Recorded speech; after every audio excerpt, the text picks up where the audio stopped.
کراچی کے جناح international airport پر Pakistan customs کی کامیاب کارروائی، کروڑوں روپے مالیت کے سونے کے زیورات اور غیر ملکی کرنسی ضبط، مسافر کے خلاف مقدمہ درج کر لیا گیا۔ مزید تفصیلات جانتے ہیں نمائندہ 5 نیوز راشد خان سے۔ راشد خان، بتائیے گا کیا تفصیلات ہیں؟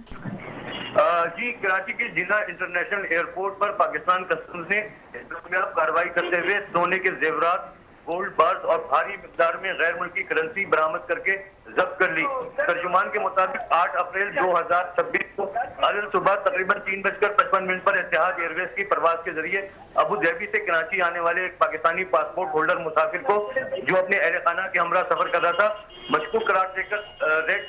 چینل کی جانب بھیجا گیا، جہاں اس کے سامان اور ہینڈ کیری بیگ کی تفصیلی جانچ کی گئی۔ اسکیننگ کے دوران مشین آپریٹر نے سونے اور غیر ملکی کرنسی کی موجودگی کی نشاندہی کی، جس پر تلاشی لینے پر بڑی مقدار میں 22 کیرٹ کی 281 تولہ سونے کے زیورات، جن میں چوڑیاں، انگوٹھیاں اور بار شامل ہیں، 24 کیرٹ کے 2 گولڈ بارز، ہر بار 10 تولہ وزنی ہے، 33,100 امریکی ڈالر اور 3,66,000 درہم برآمد ہوئے، جن کی مجموعی مالیت تقریباً 19 کروڑ روپے بنتی ہے۔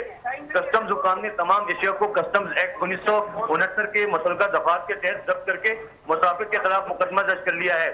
جبکہ حکام کا کہنا ہے کہ یہ کارروائی اسمگلنگ کی روک تھام اور قومی محصولات کے تحفظ کے لیے پاکستان کسٹمز کے عزم کی عکاس ہے۔ تفصیلات کے لیے شکریہ۔